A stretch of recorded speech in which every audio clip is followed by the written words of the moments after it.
La mitología griega y el nombre de esa mujer, Pandora, que recibió una caja que contenía los males del mundo. Podía ser pequeña, parecer insignificante, pero en realidad se podían encontrar allí todos los demonios.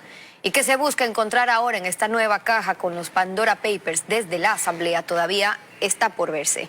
La Comisión de Garantías Constitucionales, no la de Fiscalización, es la que investiga y nos acompaña hoy la asambleísta Paola Cabezas, coordinadora de la bancada de UNES y miembro de esa comisión. Bienvenida a Contacto Directo. ¿Qué tal, Estefi? Buenos días. Un abrazo al pueblo ecuatoriano. Buenos días también. Se definió ya una hoja de ruta para iniciar esa investigación. Primero, ¿qué es concretamente lo que corresponde y lo que quiere investigar esa comisión que consta en los papeles de Panamá, de Pandora? Bueno, el Pleno de la Asamblea Nacional nos ha delegado identificar si el presidente de la República incumplió lo que dice claramente la ley del pacto ético aprobada en el 2017. Esto claramente identifica que autoridades, o en este caso políticos que pudieron haber estado en elecciones, no tengan recursos en paraísos fiscales. Evidentemente, la investigación de Pandora Papers evidencia que pueden existir en este momento algunos fideicomisos que están en paraísos fiscales vinculados con el presidente de la República. Hemos pedido la comparecencia de varios expertos, pero sobre todo creo que hay algo muy importante, una investigación que se realizó en el 2017, en donde ya se revelaba el entramado de empresas offshore del presidente de la República, en donde se hablaban de 49 empresas que se encontraban ubicadas en paraísos fiscales, como Panamá, Islas Vírgenes, y lo que podemos identificar es que varias de esas empresas, que en su momento, en el 2017, estaban vinculadas a este entramado offshore, ahora justamente en el esquema que Pandora Papers ha revelado al mundo, podemos identificar que algunas todavía se encuentran, aquí está justamente, este es el entramado que se puede identificar dentro de la investigación que han hecho los periodistas, y muchas de esas empresas todavía se encuentran vinculadas. Sobre todo hay una empresa que está dentro de un fideicomiso en Delaware y es Las Noras. Esto evidentemente es parte de la investigación y hay varios elementos que entran ahora, en el artículo contradicción. 4 de la Ley de Aplicación de la Consulta Popular del 2017, a la que usted se refiere, establece esos lineamientos de las prohibiciones de los candidatos que posean bienes en paraísos fiscales. Entonces, si no podía tener bienes y al tenerlos para ser candidato, los traspasa a familiares o a fideicomisos de familiares, no era lo que correspondía, es decir, la diferencia es a dónde los traspasa. La irregularidad que se investigaría sería cuál, o no es por a quién traspasó, sino si evadió impuestos al hacerlo o repatriarlo, que es distinto. Es que allí se podrían configurar varios delitos, sin que esto signifique que la comisión esté identificando eso. No somos jueces y fiscales. Pero usted ha dicho algo claramente. La misma ley del pacto ético del 2017 identifica claramente que personas que sean funcionarios públicos, sus familiares hasta 4º grado de consanguinidad y 2º grado de afinidad, no pueden estar vinculados a empresas que se encuentren en paraísos fiscales. Es aquí donde se debe establecer si el presidente de la República, que él ha reconocido públicamente que las empresas que fueron investigadas en el entramado offshore del 2017, en su momento dijo que era mentira, pues ahora admitió ante el país que sí, que en realidad sí tenía esas empresas, que él se deshizo de ellas, y es aquí donde nosotros tenemos que establecer. A ver, ¿las vendió? ¿Las donó? ¿Las entregó a sus familiares? En cualquiera de estos elementos, el presidente de la República debió haber pagado impuestos y debe estar establecido esto dentro de algún registro, dentro del servicio de rentas internas. Claro, porque también hay una diferenciación ahí, es decir, cuando habla de la propiedad de familiares o de la esposa, del cónyuge, habla salvo prueba en contrario que demuestre que la propiedad de tales personas no obedece a tramas de evasión de la prohibición contenida en esta ley. Por eso le preguntaba si están investigando lo uno o lo otro en lo que se respecta a evasión, porque el presidente ha mostrado ya su declaración de impuestos, siendo uno de los ecuatorianos que más impuestos paga en este país, pero sí, en los últimos años. ¿Pero qué investigan ustedes entonces?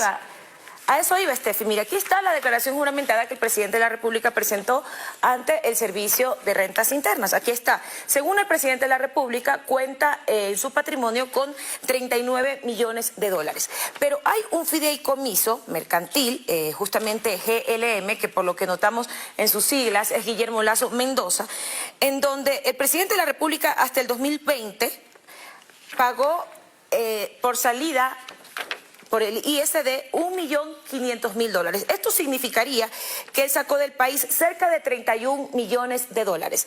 Esto es lo que tenemos que identificar. Evadió impuestos y, obviamente, hay Ok, entonces por ese lado de la República, investigan una evasión de impuestos y con la diferencia de lo que compete a las distintas autoridades. Ya le voy a preguntar, pero sobre eso, UNES presentó en 2020 una objeción contra la postulación de Lasso. En ese momento ya lo acusaban de tener vínculos con paraísos fiscales, decían que entonces no podía ser candidato.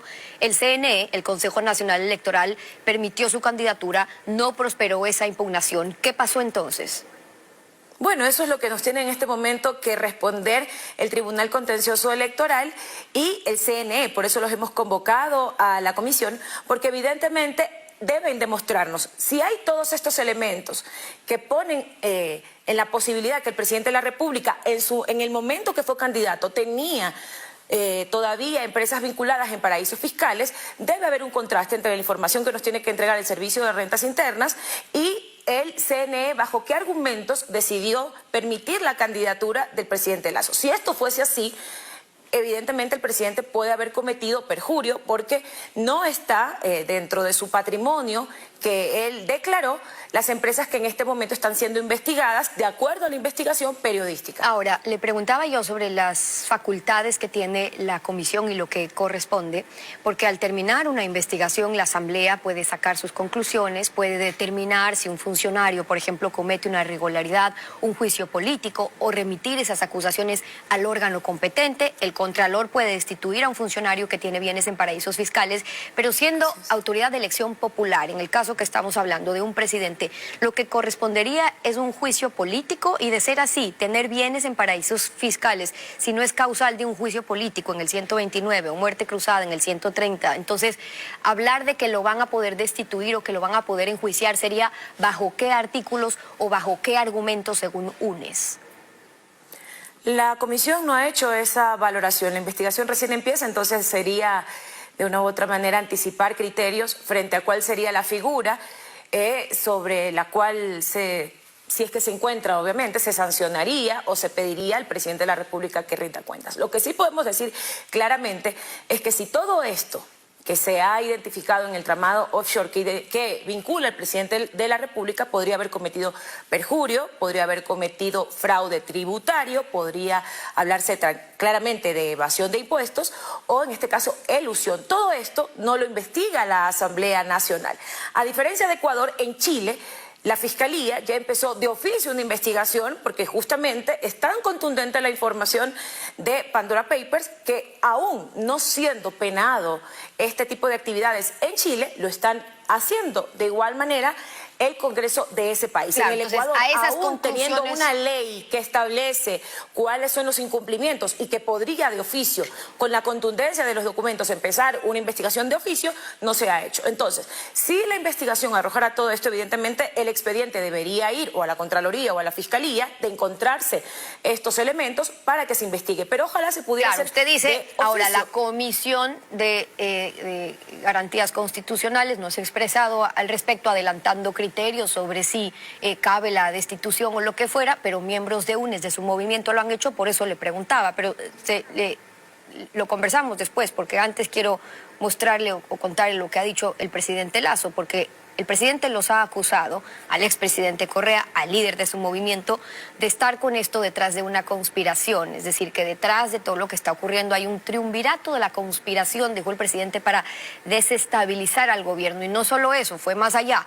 Dio a entender que no es casualidad la violencia que se está desatando en las calles, sino que es producto de la permisividad con la que se actuó en los últimos años. Abiertamente el presidente abre un frente, un ataque contra ustedes, contra el correísmo. La respuesta a eso es que lo van a querer fuera del poder sí o sí. Mire, Steffi, Desafortunadamente, la clase política vinculada al presidente Lasso, porque no debemos negar que el presidente Moreno es la continuidad, o el presidente Lasso es la continuidad del presidente Moreno, actuaron utilizando estos ejercicios o herramientas para perseguir. Yo creo que la Comisión de Garantías Constitucionales hoy tiene quizás una oportunidad histórica de poder develar temas que están aquí, que están en pruebas, y que no necesitamos utilizar este instrumento para perseguir a nadie. El presidente de la República y su gobierno alucinan, y quiero decirlo claramente, porque de manera irresponsable ha hecho acusaciones de las cuales no ha mostrado una sola prueba. Y creo que en este momento el país lo que menos necesita son justamente estas bombas de ensayo que desestabilizan al mismo gobierno del presidente Lasso. Él no necesita que lo desestabilice ninguna fuerza política. Él por sí solo se está generando frentes con varios sectores, y no solamente con la Asamblea Nacional, que en su momento y si no es esa la intención asambleísta, desestabilizadores. Si no es la pretensión ni la intención, ¿por qué entonces apenas aparecen estos papeles de Pandora, ya Unes o su ex candidato Arauz o el expresidente Correa ya le dicen inmediatamente al presidente, oiga, renuncie, hay que destituirlo? Titulares en la prensa internacional. Si apenas tiene, usted nos indica, definida la ruta para investigar, o ya saben cuáles van a ser las conclusiones y por eso sus compañeros así lo dicen. Bueno, Andrés Arauz es un actor político, ex candidato a la presidencia de la República, sus opiniones respetables, pero él no es parte de la comisión, entonces yo no podría responder por lo que en este momento pueda dar criterios, insisto, respetables y válidos, pero que no inciden en las acciones que estamos tomando como comisión, que entenderá que es un ente colegiado en donde representamos varias bancadas, varios actores políticos, entonces esto no debería ser vinculante a la decisión que tome la comisión. Le preguntaba no solamente por la posición de la comisión, sino por la posición de UNES, de la cual usted es parte, y le pregunto sobre todo para saber si ya no hay espacios entonces con lo que está pasando para acuerdos o consensos. Creo UNES, porque apenas hace unos meses, iniciando la asamblea, estaban a punto de aliarse, iban a ser la gran mayoría, si no es porque Lasso rompe el pacto un día antes. ¿Qué era diferente hace unos meses? ¿Qué cambió para que antes sí haya podido estar bien o dispuestos a pactar y ahora no? Eso debería preguntarle al presidente Lasso, porque indudablemente los acuerdos realizados dentro de la Asamblea Nacional con actores políticos, con los cuales ellos permitieron que estén presidiendo la Asamblea Nacional, están en la misma categoría. También los consideran desestabilizadores, también están dentro del triunvirato de la conspiración. Entonces, en este caso, habría que preguntarle al presidente de la República, en realidad, qué elementos tiene para haber armado todo este mapa de conspiración. Que, insisto, el presidente no necesita a nadie que conspire contra su gobierno. Creo que debería salir a la calle para que pueda identificar que actores políticos que actores sociales y económicos que durante su campaña él hizo varias propuestas, están en este momento demandándole que por favor cumpla lo que está pasando con el sector productivo, lo que está pasando con los transportistas. Entonces, yo creo que esto es importante porque se ha identificado a la Asamblea Nacional como un actor desestabilizador del gobierno del presidente Lasso, y creo que esto es importante cuando la Asamblea Nacional en su momento le dijo al presidente que el proyecto de ley creando vuelva a enviar los proyectos. Tenía ahora, con eso, si es que no es menos importante. Si es que el presidente así lo hace con los nuevos proyectos que va a enviar ahora por separado, dice el presidente, por separado, UNES cree entonces que la Asamblea sí se tiene que pronunciar, más allá de que no vayan a estar de acuerdo. Lo deberían debatir, lo deberían rechazar si es el caso, y que sea ya solo responsabilidad del presidente lo que pase al registro oficial, o la Asamblea prefiere calentar el ambiente todavía para una muerte cruzada. Estefi, ¿por qué no vamos a dar paso?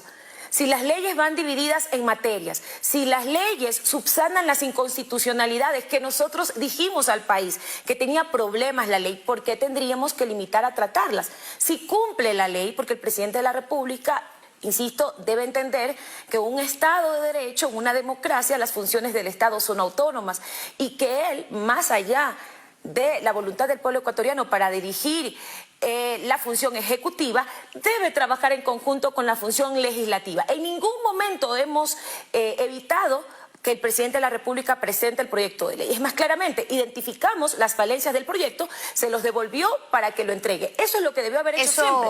Nos hubiéramos evitado todo el linchamiento mediático que se ha hecho contra la Asamblea Nacional si hubiera cumplido la ley. Eso significa que UNES estaría dispuesto no solamente a dar pasos, sino también a apoyarlos en caso de que haya consensos. Primero tiene que llegar el proyecto de ley con el cumplimiento de las normas que dice claramente el artículo 56, sobre todo que era de la Ley Orgánica de la Función Legislativa, que dice claramente que los proyectos de ley deben ser o no deben contar con inconstitucionalidades, y lo que dice el artículo 136. Con esto, el CAL califica y pasarán a las comisiones correspondientes. Si el proyecto, en este caso, va con económico urgente, debe ser tratado en 30 días. Y insisto, la bancada de UNES nunca ha estado cerrada a entablar un diálogo con el gobierno nacional. Esto es por el país. Siempre lo dijimos, lo hemos planteado, y creo que en este sentido el presidente de la República está buscando adversarios equivocados, porque bajo ningún concepto hemos desestabilizado su gobierno, somos una oposición democrática y que esperamos que en ese sentido se nos respete y se nos trate. No queremos en este sentido que se siga estableciendo, sobre todo cuando el presidente de la República nos ha tratado a todos de mafiosos, de conspiradores, sin una sola prueba. Exigimos respeto, exigimos un trato digno, porque representamos a un gran segmento del pueblo ecuatoriano. Y esa es la posición de UNES. Paola Cabezas, la coordinadora de esa bancada y miembro de la Comisión de Garantías Constitucionales, hoy en Contacto Directo. Muchas gracias por haber estado con nosotros. Gracias, Tefi. Buenos días. 7:12. Buenos días también. Una pausa y con ustedes cuando regresemos.